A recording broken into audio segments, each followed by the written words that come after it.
Bonjour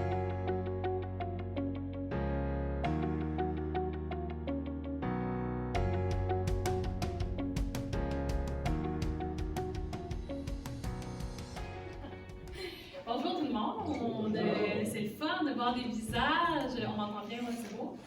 C'est le fun de voir des visages plutôt que des écrans. On est vraiment aussi reconnaissant quand même d'avoir tous ces outils-là pour quand même qu'on a pu continuer nos réunions, mais c'est quand même plus agréable de se retrouver ensemble et aussi, comme Julien le disait, il y a quelque chose de spécial aussi avec l'Esprit de Dieu quand on se retrouve ensemble en chrétien. C'est pas anodin, là, il y a une puissance qui est là aussi, tous ensemble. Fait qu'avant de commencer, justement, on va demander à l'Esprit Saint qui vienne, par sa puissance, nous faire passer un beau moment dans sa présence. Donc, on va prier ensemble. Seigneur, ouvre nos cœurs à ta parole, qu'on puisse vraiment profiter de ta présence une fois par semaine et tout le reste de la semaine, Seigneur, qu'on puisse s'approcher de toi. Mais je te prie pour un moment spécial, Seigneur, dans ta présence aujourd'hui, où tu vas vraiment parler à chacun de nos cœurs personnellement, Seigneur. On est proche de toi, on veut être proche de toi. Merci pour ta présence, Seigneur, ce matin. Amen. Je pense pas que je suis la seule à me rendre compte qu'on est bombardé de mauvaises nouvelles. On dirait qu'on entend juste ça, des mauvaises nouvelles dans les médias, dans les journaux, un peu partout. C'est juste des mauvaises nouvelles que les médias, justement, vont publier, vont partager. On dirait que c'est toujours négatif, hein? On est bombardé. En plus, on a tellement accès à l'information. Avant, c'était pas comme ça. Maintenant, on est au courant de tout ce qui se passe, tout ce qui va mal à travers le monde. Ça va pas bien, notre affaire. On entend des rumeurs de guerre, on entend parler apparemment une pandémie mondiale. Je sais pas, on entend parler un petit peu quand même. Et on entend des mauvaises nouvelles de famine, de corruption, on est négatif envers le système d'éducation. Bref, ça va mal, il y a juste ça, on dirait des mauvaises nouvelles. Les médias relatent juste des mauvaises nouvelles. Sauf peut-être, bon, dans le cahier du samedi, dans le journal, un petit dossier voyage, bon, c'est inspirant, c'est merveilleux. Ou la bonne nouvelle TVA qui dure genre 15 secondes. Ouais, ça va nous donner de la joie pour toute notre semaine, ceci. Mais pourtant, le pire, c'est que c'est tellement agréable de recevoir des bonnes nouvelles. Hein? Je ne sais pas si vous êtes comme moi. Tu sais, quand quelqu'un au téléphone te dit « Hey, il s'en vient chez toi. Là. Hey, j'ai une bonne nouvelle à t'annoncer. » Là, on est comme « Oh, yes, j'ai hâte d'entendre cette bonne nouvelle-là. » C'est toujours plaisant d'entendre une bonne nouvelle. Moi, souvent, je me dis, écoutons, surtout en ce moment, il me semble que je prendrais ça, une bonne nouvelle. Tu sais, quelque chose de nouveau, de positif. C'est toujours excitant. Et pourquoi c'est aussi agréable une bonne nouvelle? Bien, ça le dit tout simplement parce que c'est bon, c'est positif, c'est bon, c'est une bonne nouvelle. Et aussi, il y a un aspect de nouveauté, c'est nouveau. Par exemple, tu reçois le coup de fil de ton agente immobilière qui te dit que ton offre pour ta maison a été acceptée. Yes, c'est cool, c'est nouveau, tu l'annonces à tout le monde. Et c'est nouveau parce que ça t'emmène dans des nouveaux projets et c'est bon, c'est positif. Ou quand tu regardes sur ton dossier académique sur l'ordinateur et tu vois que finalement, tu as été accepté dans un nouveau programme. Wow, des nouveaux défis, c'est nouveau et c'est bon, c'est positif. On aime ça, des fiançailles, des grossesses qui sont annoncées sur Facebook. Hein, on en voit quand même plusieurs. Et mon préféré, quand on reçoit un chèque inattendu par la poste, moi ça j'avoue que j'aime bien. C'est nouveau parce que c'est inattendu et que c'est bon. Yes, amen, amen, amen. Bref, on aime ça, les bonnes nouvelles, ça fait du bien. Et ça tombe bien parce que le titre de mon message ce matin, c'est « Enfin une bonne nouvelle » à travers tout ça.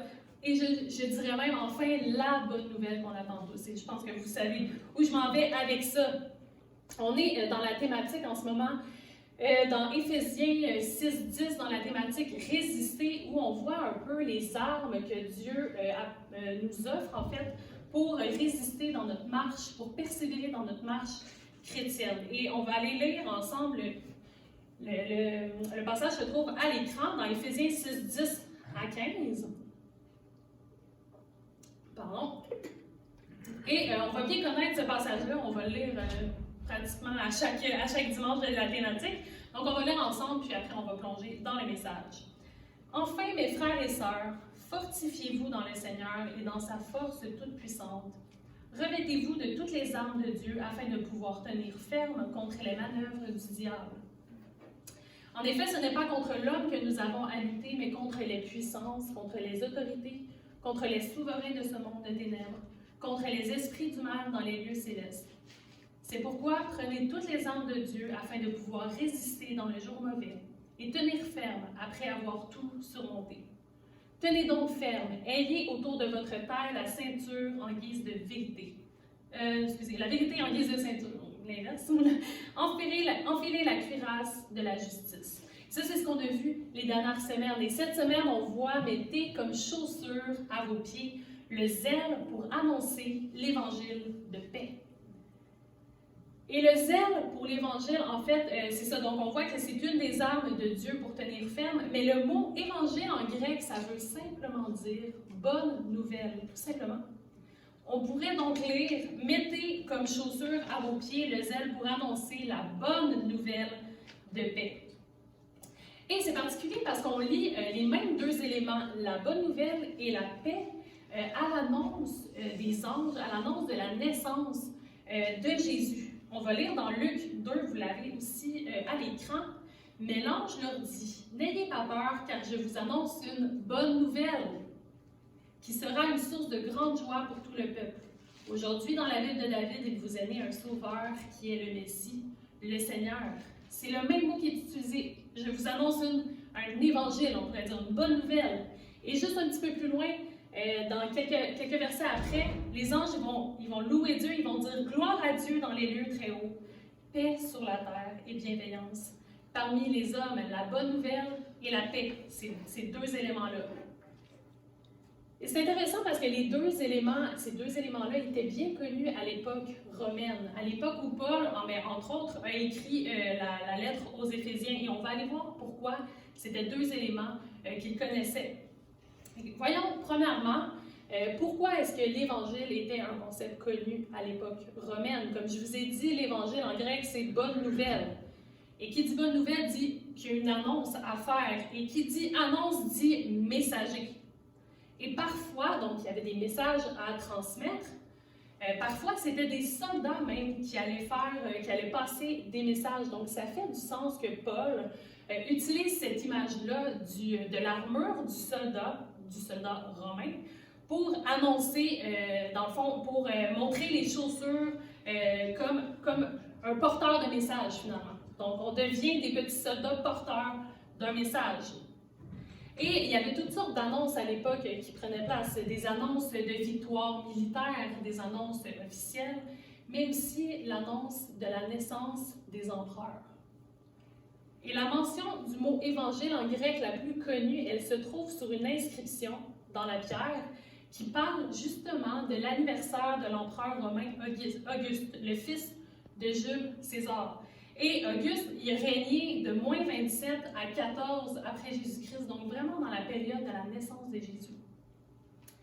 Et dans le fond, sur cette inscription-là, on voit que la naissance de l'empereur est vraiment le début d'une nouvelle époque, le début d'un évangile, une bonne nouvelle, qui annonce un royaume de paix et le salut pour tout son peuple. Il y a même un décret, ça c'est vraiment spécial, un décret romain qui a été publié pour commencer un nouveau système de calendrier basé sur la naissance d'Auguste. Ça ne nous rappelle pas quelque chose? 2000 ans après Jésus-Christ, c'est nous en ce moment. Et on va aller lire cette inscription-là en grec. On va aller lire qu'est-ce que c'est justement cette inscription-là. Cette inscription-là, elle va apparaître aussi à l'écran. Depuis que la Providence, qui a ordonné toutes choses et s'intéresse profondément à notre vie, s'est mise dans le plus parfait ordre en nous donnant Auguste, qu'elle a rempli de vertus pour qu'il puisse profiter à l'humanité, l'envoyant comme un sauveur, à la fois pour nous et pour nos descendants, afin qu'il puisse mettre fin à la guerre et arranger tout, en d'autres termes, afin qu'il puisse apporter la paix. L'anniversaire du Dieu Auguste a été le début de la bonne nouvelle, c'est là qu'on retrouve notre mot, pour le monde. C'est troublant de voir tous les liens qu'il y a entre cette inscription-là qui parle d'un empereur et comment est-ce que les gens dans la Bible annonçaient Jésus, l'annonce d'un sauveur, l'annonce de la paix, l'annonce d'une bonne nouvelle. Et c'est pas par hasard que les auteurs vont utiliser les mêmes éléments pour parler de Jésus. En plus, à l'époque, il y avait le culte impérial qu'on appelle, c'était vraiment des rituels qu'on faisait pour recevoir justement la faveur de l'empereur, parce qu'il était perçu comme un dieu par plusieurs. Et c'est donc dans ce contexte-là de l'Empire romain, avec le même mot utilisé pour annoncer la naissance des empereurs, que les chrétiens vont faire l'annonce de Jésus. Imaginez comment il était à contre-courant à l'époque. Imaginez comment c'était perçu quand il disait des choses comme ça. On va aller lire dans Éphésiens au chapitre 1, donc un petit peu plus tôt que notre passage qu'on a à l'étude. Éphésiens 1, 19 à 21. Dieu a déployé sa puissance en Christ quand il l'a ressuscité et l'a fait asseoir à sa droite dans les lieux célestes, au-dessus de toute domination, de toute autorité, de toute puissance, de toute souveraineté et de tout nom qui peut être nommé, non seulement dans le monde présent, mais encore dans le monde à venir. Et vous avez remarqué peut-être, c'est le même genre d'énumération au-dessus nous, il faut se battre contre les dominations de ce monde, contre les souverains de ce monde. Dans notre passage qu'on lit, il y a vraiment la même genre d'énumération. Donc, on voit ici que Jésus il est au-dessus de tout ça. Jésus, on voit donc qu'il est au-dessus, d'abord et avant tout ici, ça nous dit qu'il est au-dessus de ces forces spirituelles-là, mais si Jésus est au-dessus de ces forces spirituelles-là, ça veut dire clairement qu'il est au-dessus des empereurs, clairement, qui est Seigneur et Sauveur parce qu'il est mort et ressuscité pour sauver l'humanité. Et aujourd'hui, l'Évangile qu'on annonce, c'est encore cette bonne nouvelle-là. À travers toutes ces mauvaises nouvelles qu'on a, Jésus il est au-dessus de ça. Jésus est au-dessus de la pandémie, Jésus est au-dessus du gouvernement, il est au-dessus de la mort, il est au-dessus du péché, il a vaincu le péché, il est au-dessus de tes circonstances que tu trouves difficiles. Jésus est au-dessus de toutes choses. Et non seulement il est au-dessus de tout ça, mais en plus, dans sa bonté et dans son amour, il n'est pas resté en haut, au-dessus de tout ça, il est venu sur la terre pour sauver l'humanité, pour la renouveler, pour la rendre belle. C'est ça, la bonne nouvelle. Enfin, une bonne nouvelle à travers tout le monde, toutes les mauvaises nouvelles qu'on reçoit dans le monde.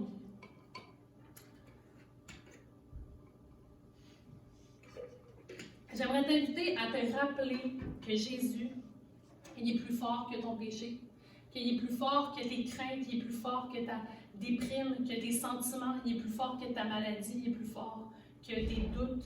Et l'Esprit qui a ressuscité Jésus habite en toi si tu es son enfant. Rappelle-toi que Jésus a tout accompli à la croix et que sa grâce nous suffit. Et de penser qu'on ne peut pas avoir la victoire sur notre péché, que c'est impossible. De penser qu'on ne peut pas avoir la victoire sur nos émotions. De penser que les gens autour de nous ne peuvent pas être convertis, en fait, c'est minimiser l'impact de la mort et de la résurrection de Jésus. Non, sa grâce nous suffit. Ce qu'il a fait est suffisant à la croix. Je t'invite à te rappeler le message de l'Évangile et de le prêcher à ton âme pour combattre, pour prendre les armes. Jésus, Dieu qui s'est fait homme, qui est mort et qui est ressuscité pour nous apporter le pardon et nous donner la vie en abondance. C'est ça le plan du salut. C'est ça la bonne nouvelle. Le message qu'on veut, oui, se rappeler à nous-mêmes, mais qu'on veut aussi annoncer à tout le monde. Parce que oui, Jésus a fait de nous des messagers. Rappelons-nous aussi le texte. Quand on lit « Mettez comme chaussure à vos pieds le zèle pour annoncer l'Évangile », ici on voit que c'est pas d'emblée l'Évangile qui est l'arme, mais c'est le zèle pour annoncer l'Évangile.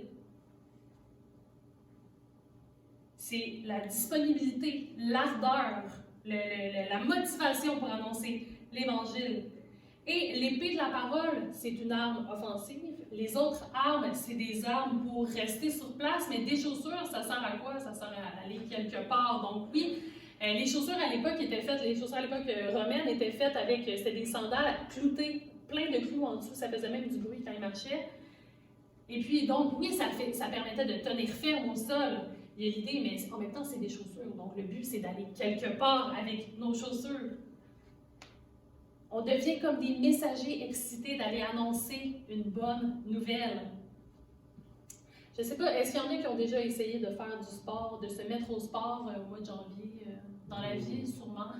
Gisèle, oui, une semaine de temps. Mais là, on est au mois de février, sûrement que la motivation est comme là. Mais souvent, si tu veux commencer à faire du sport, tu peux regarder certains trucs pour t'aider à te motiver, à te créer des routines. Et un des trucs, c'est de s'habiller en vêtements de sport, tout simplement. Le matin, on s'habille en vêtements de sport, puis là, on est comme, ah, ben, coudonc, tant qu'à y être, je vais aller courir, je vais aller marcher, je vais aller m'entraîner. Mais c'est vraiment l'idée ici, mets tes chaussures, arme-toi du zèle, de la ferveur pour être toujours prêt à annoncer la bonne nouvelle. Mets tes chaussures en priant pour les gens autour de toi. Mets tes chaussures en te rappelant qu'est-ce que c'est l'Évangile.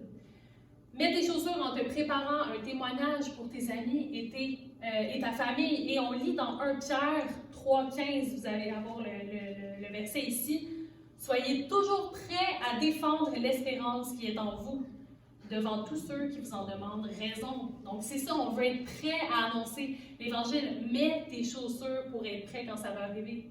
C'est déjà la première étape et ça va être plus facile après d'aller à la prochaine étape quand il y aura l'occasion de pouvoir témoigner. Tu vas être prêt quand l'occasion va se présenter devant toi. On vient donc de voir qu'à l'époque de Paul, dans le fond, le terme « bonne nouvelle », ça existait. Ça existait entre autres pour annoncer les empereurs, la naissance des empereurs. Et on a vu que Jésus, lui, est au-dessus de tout ça. Il est l'empereur ultime. Mais l'idée aussi de la paix, parce qu'on annonce l'évangile de la paix, la bonne nouvelle de la paix, l'idée de la paix, ça avait une connotation aussi particulière à cette époque-là. Et c'est mon deuxième point ce matin. La Pax Romana, peut-être que c'est un terme que vous avez déjà entendu au secondaire, on apprend ça au secondaire, la paix romaine en d'autres termes. C'est une période où il y avait moins de guerres civiles, où il n'y avait pas de grandes invasions de la part de l'Empire romain à cette époque-là. Ça s'est passé de 27 avant Jésus-Christ à 180 après Jésus-Christ, donc pas mal quand Jésus était là et quand il y a eu la rédaction de la Bible. Donc, c'était à ce moment-là l'Empire qui régnait sur les régions conquises et c'est ce qu'on appelle la paix romaine.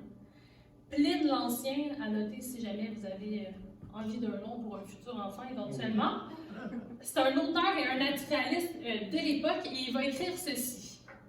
L'immense majesté de la paix romaine, qu'elle puisse être éternelle, ce bienfait des dieux qui semble avoir donné les Romains au monde comme une seconde lumière pour l'éclairer. En plus, ici, c'est intéressant de voir le lien avec le début de l'Évangile de Jean qui dit que Jésus est la lumière du monde. Donc, la paix romaine, c'était vraiment connu. Même à l'époque, les historiens en parlent dans leurs documents. L'Évangile de la paix, donc, ça fait résonner quelque chose aux auditeurs de l'époque quand Paul écrit ça dans Éphésiens. Mais la paix était, disons que c'était une paix particulière. Parce que les empereurs, c'était carrément des dictateurs. Il y avait des meurtriers dans cette gang-là. Des gens qui allaient tuer les membres de leur famille pour être sûrs d'être les seuls sur le trône, finalement. C'est ceux aussi qui allaient persécuter tous ceux qui allaient se soulever contre eux. Donc la paix, on s'entend, c'est facile quand tu tues n'importe qui te dérange, finalement. On s'entend? Pas trop difficile. C'était vraiment une paix qui était forcée et répressive. C'était quand même eux qui avaient conquis les territoires, là, on s'entend? Mais la Bible, évidemment, nous parle d'une autre paix que celle que les gens connaissaient à l'époque. La Bible nous parle d'un règne, d'un royaume d'amour par un Dieu qui a aimé le premier, qui a tout donné pour l'humanité, pour son peuple, et qui nous laisse en plus, non seulement ça, il nous laisse la liberté de choisir. Et la paix, l'évangile de la paix, qu'est-ce que c'est? Premièrement, c'est la réconciliation avec Dieu, c'est la paix avec Dieu, c'est cette paix-là, premièrement, qui est annoncée. L'évangile de la paix, c'est la bonne nouvelle de la possibilité de la réconciliation avec ton Dieu, avec le Dieu créateur. Et ça, c'est la bonne nouvelle de paix et ça devrait être la première cause que les chrétiens défendent. Avant d'aller piqueter dans les rues pour défendre des lois ou des idéologies ou quoi que ce soit, les chrétiens devraient défendre premièrement la réconciliation avec Dieu, l'Évangile, le message de l'Évangile. Ça devrait être la première, vraiment là où on met toute notre énergie en tant que chrétien.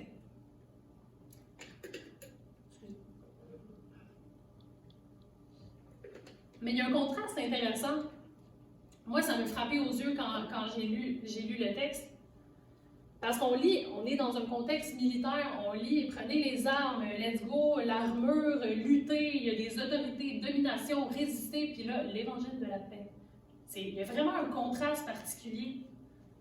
Et c'est ironique parce que Paul, en plus, utilise l'image de l'armure romaine, des oppresseurs qui sont là. C'est comme s'il reprenait et retournait les armes contre eux, mais pas le même genre d'armes, par exemple. Donc on voit, il y a l'idée du combat, mais il y a aussi l'idée de la paix. Comment est-ce qu'on peut concilier ces deux choses-là? Comment est-ce qu'on peut concilier l'idée de la paix et du combat? Bien, la première chose c'est qu'il faut se rappeler contre qui est-ce qu'on se bat. Ça, c'est la première chose pour concilier la paix et le combat. Le texte, c'est pas compliqué, le texte dans Éphésiens, il nous donne carrément la réponse. Hein? Ça nous dit, ce n'est pas contre l'homme que nous avons à lutter.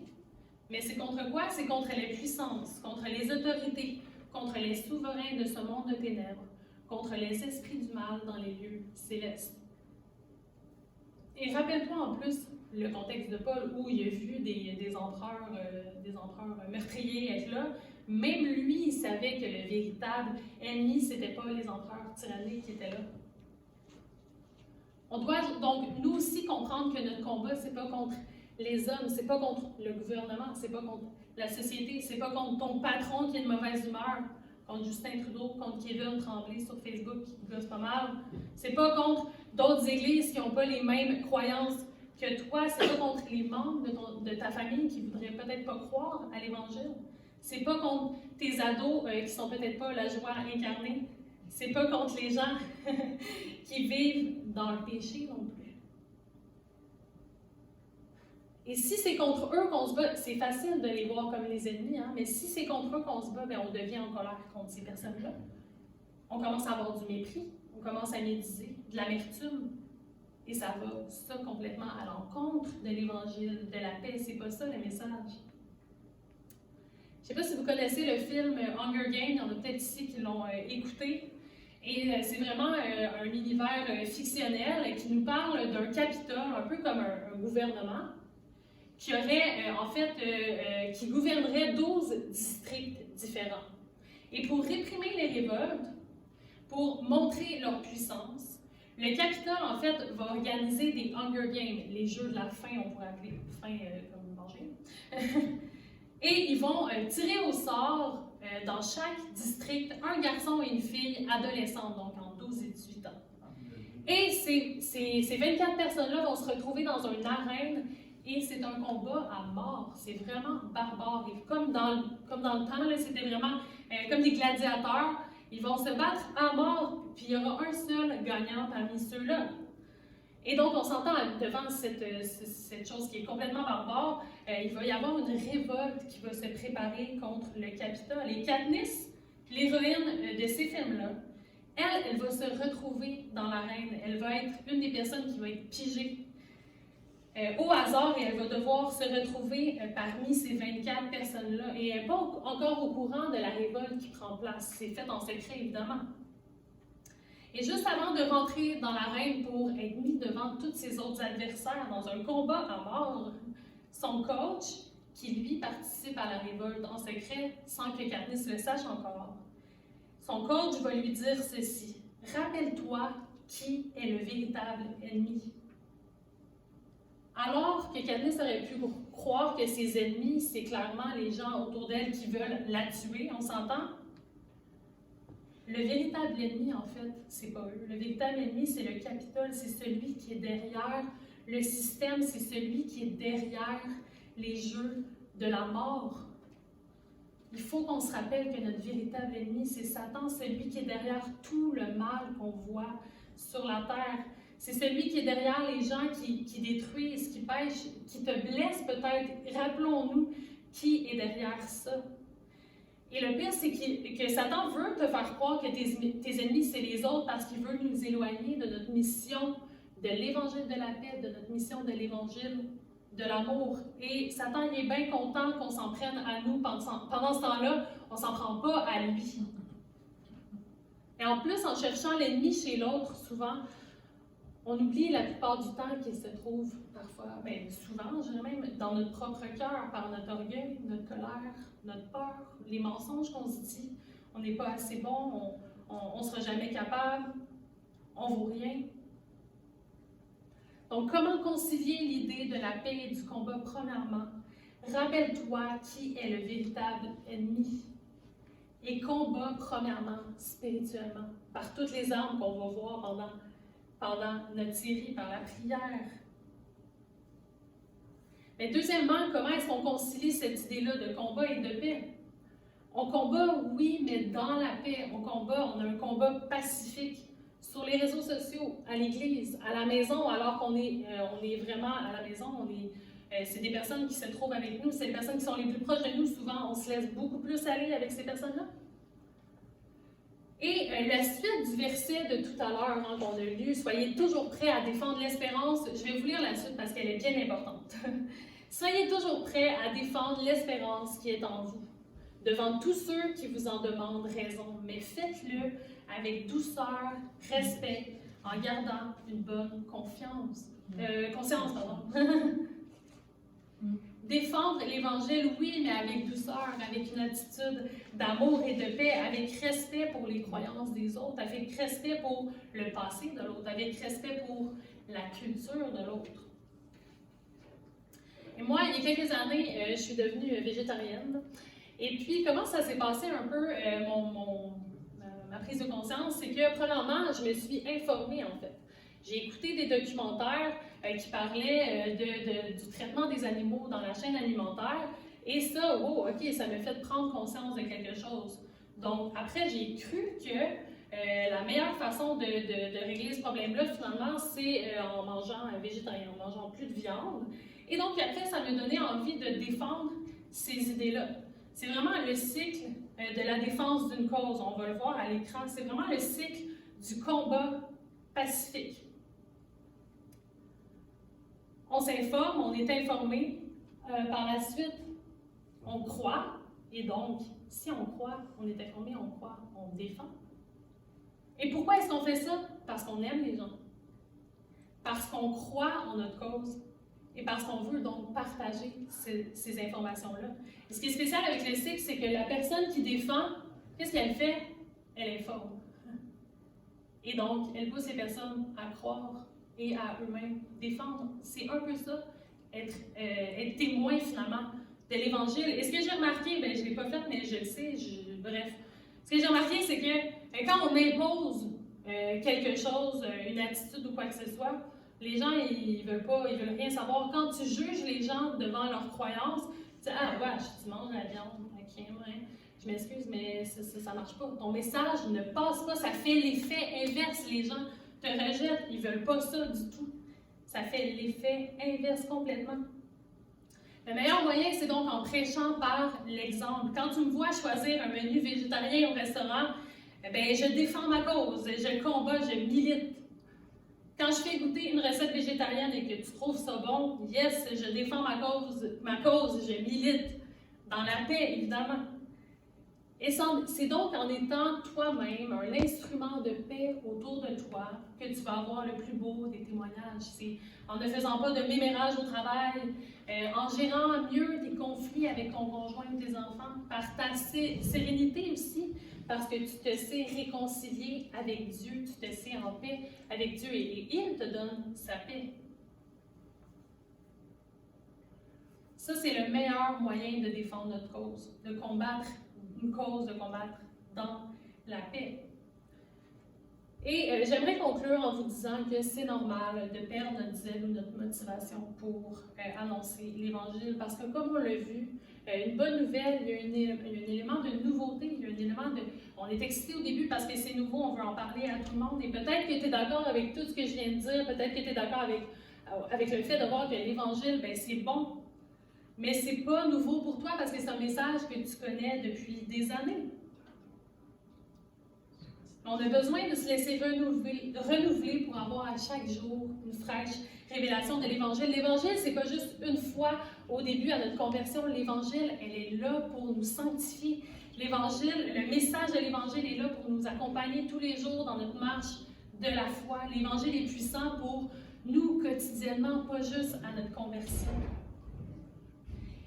Et c'est pour ça que le zèle pour la bonne nouvelle, c'est une arme de Dieu pour résister et pour persévérer parce qu'on en a besoin constamment. Si tu ne sens pas la motivation pour annoncer l'Évangile, demande-le à Dieu. C'est sa volonté, alors il va répondre, c'est sûr et certain. Et j'aimerais retourner au verset un petit peu, Éphésiens 6:10. « Fortifiez-vous dans le Seigneur et dans sa force toute puissante. Revêtez-vous de toutes les armes de Dieu afin de pouvoir tenir ferme. » Et le temps de verbe ici, dans le « fortifiez-vous », ça sous-entend une continuité dans le temps. Pas juste une fois, on trouve le zèle, c'est réglé. Non, il faut constamment retourner à Jésus pour demander toutes les armes dont il dispose. Pas juste l'Évangile, pas juste le zèle pour l'Évangile, mais tout le reste.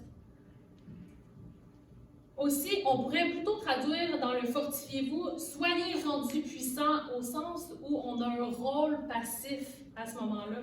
On ne peut pas se fortifier nous-mêmes, c'est Jésus qui nous fortifie. Donc nous, on est passif, on reçoit la force de Jésus.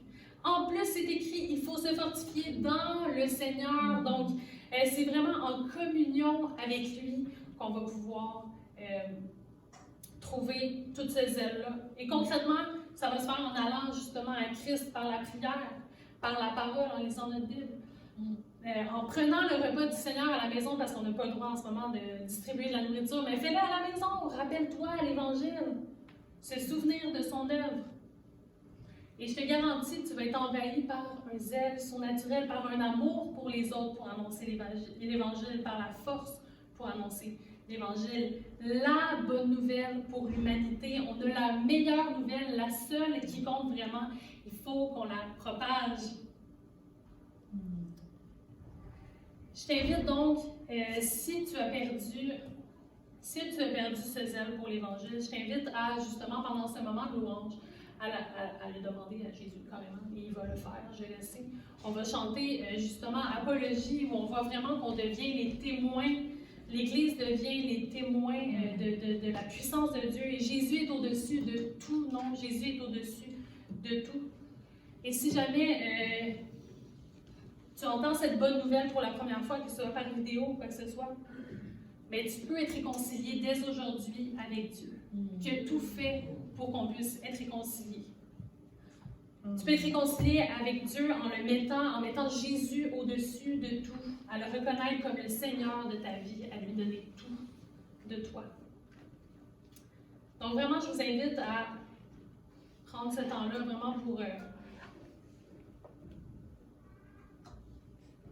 demander à Dieu de sonder votre cœur et voir où vous en êtes où avec l'Évangile. Qu'il puisse renouveler ce message-là, qui a changé nos vies, qui change nos vies encore. Passer un beau moment dans la présence de Dieu. Amen. Amen.